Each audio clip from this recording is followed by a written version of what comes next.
Hey everyone, we are Leen and Wim, a couple from Belgium. We have set out on an epic cycling journey from Belgium all the way down to the southern tip of Spain, over 2,750 kilometers in 32 days. Join us in our video diary as we ride through stunning landscapes, tackle challenges and experience all the surprises along the way. Subscribe and hop on for the ride of a lifetime.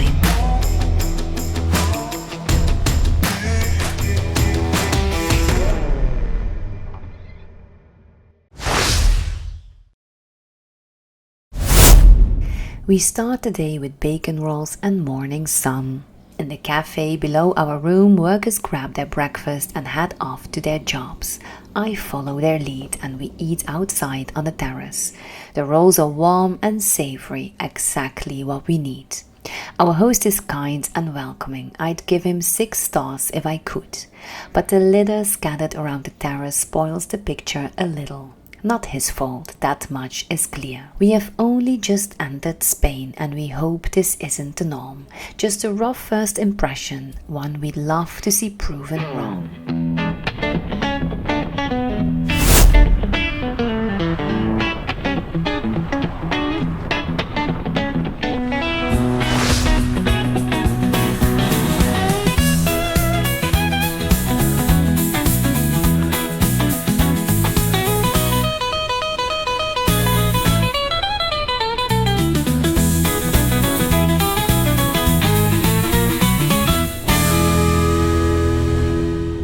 After crossing the mighty Pyrenees, you would expect the toughest climbs to be behind you. A sigh of relief for the legs, perhaps. Well, think again. My calves and thighs can toss that idea right out the window the moment we roll past the town of Agoitz and veer off the comforting smoothness of asphalt onto gravel. At first, it's charming, a gentle roller coaster of green and stone. It even looks inviting, seductive almost. But our bike computer has no time for seduction. It reveals what is coming, and soon the path bares its teeth. The climb begins, steep, steady, and then suddenly brutal. My heart does its best to keep up, thumping out a wild rhythm, 189 beats per minute. That's not cycling anymore, that's cardio chaos.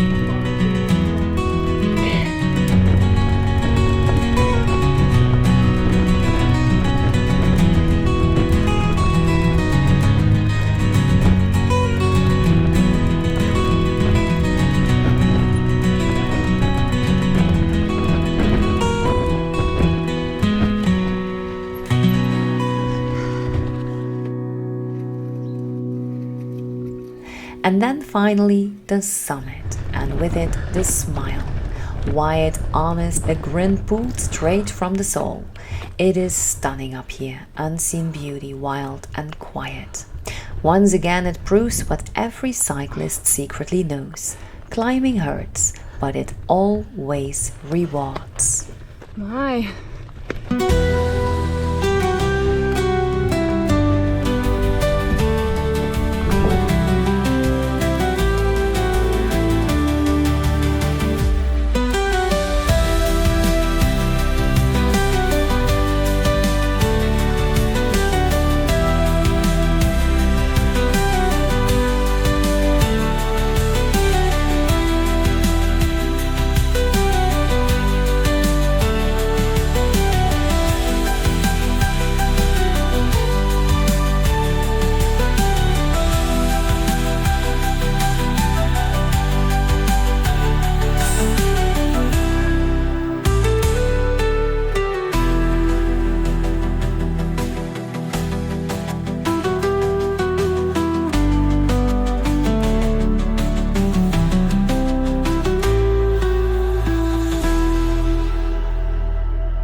We are back on asphalt now, but the challenge hasn't disappeared. It has merely changed clothes. This time it's the monstrous breath of passing trucks that tests our mettle. 10-ton beasts race past us, their gusts snatching at our handlebars and balancing our bikes with a violent sigh of wind. We try a detour, but a Spaniard on a sleek road bike confirms what we already feared. There is no detour. The main road is the only road. So we endure, grit in our teeth, eyes forward, minds set to blank. This too shall pass. And pass it does. Not even a kilometer later, we finally leave that high-speed corridor behind and sink gratefully into a picnic break. Breathing, recovering, the silence tastes like honey.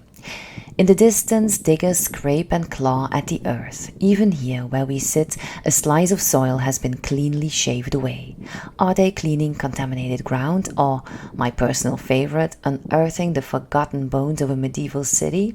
Between facts and fantasy, I'll choose romance every time.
Not much later we find ourselves in Artaona, a name that feels like a breath of history, a village tucked away like a well-kept secret.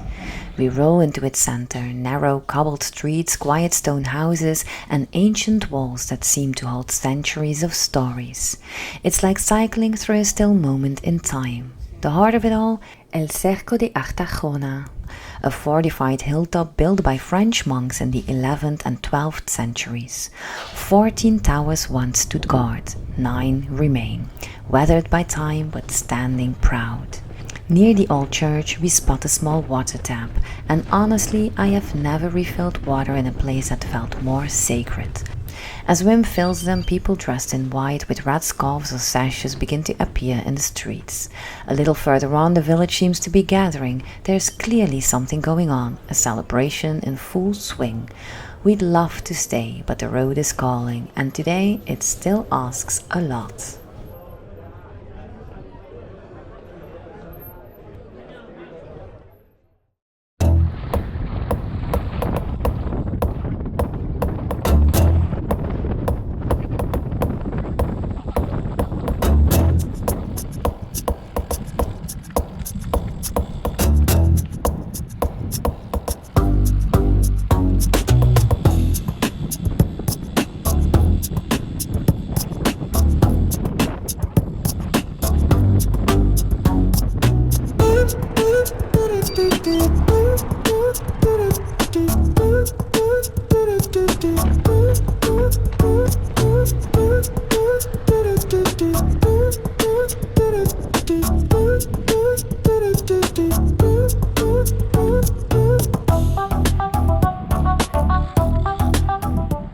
The road turns gentle, stretching through golden fields and quiet rows of crops. The wind, now firmly in our favor, carries us like a whisper across the land. On either side, the landscape offers its colors freely. Grapes clustered in heavy bunches, tomatoes blushing red in the sun, and slender pepper strings swaying like festive garlands.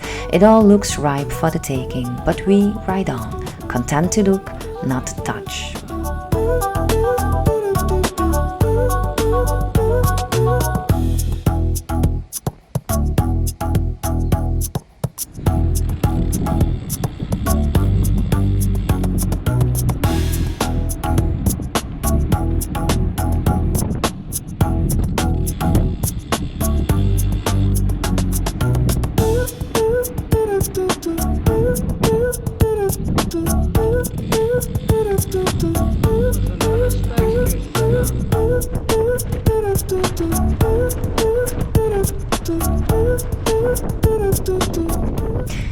A little later we find a picnic spot, well placed, well built, clearly once designed with care.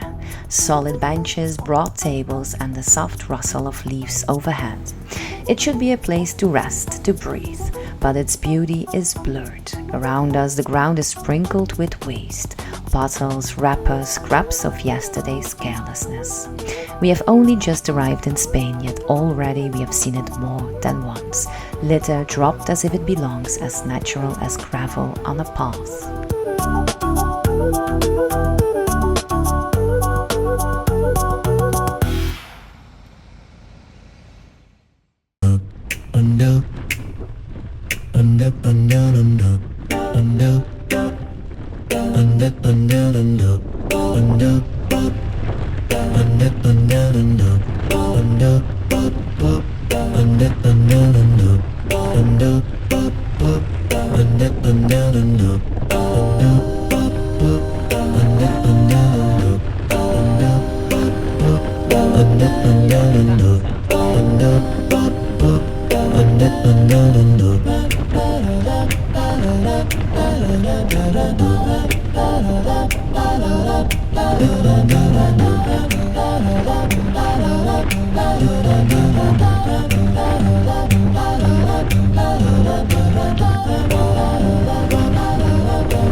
We row into Peralta and just before crossing a bridge spot a quiet park, perfect for camping. First, some groceries, but when we reach the town center we notice massive wooden fences lining the streets. Not just planks, but heavy-duty barricades. I tell Wim I think they run bulls here. Moments later a local confirms. Tonight is the closing event of the town's fiesta Encierro, the bull run. Every hotel is fully booked, but a hostel run by angels of fate offers us a simple room. We must unload fast. They lock the doors at 6 p.m. sharp. Why? Well, because the bulls pass right in front of the entrance. No fencing there, just door meets bull. We skip showers, change quickly and take position behind a sturdy barrier across the street. A distant bang marks the start, then silence and anticipation.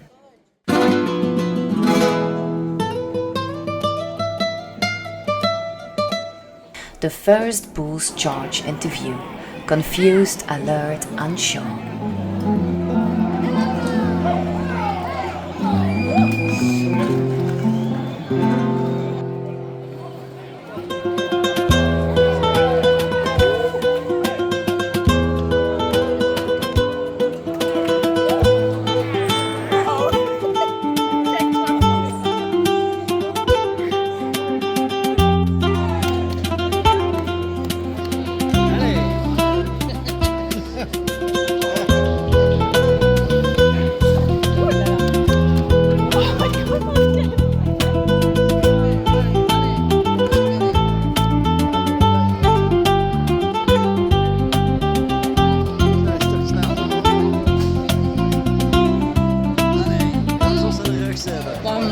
dieren samen die net keilstraatjes over. Ik weet niet wat ik ervan moet vinden. The crowd wants action and they will get it. People wave cloths, umbrellas, scoreboard, taunting, teasing and provoking until the bulls snap.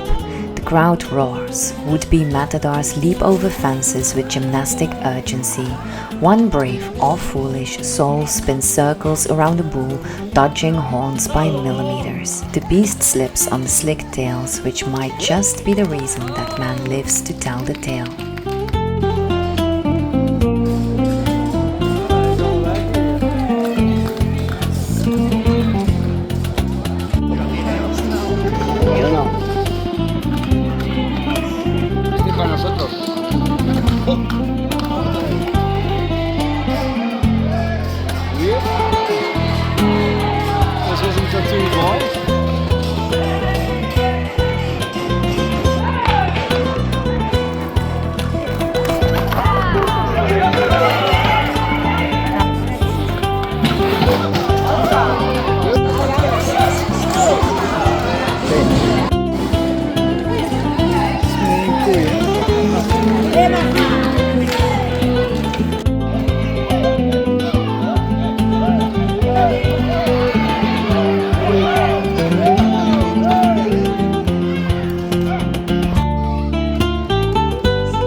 Watching the bull run leaves a weight I didn't expect. I saw bulls slipping on the smooth pavement, hoofs sliding out beneath them, some crashing to the ground.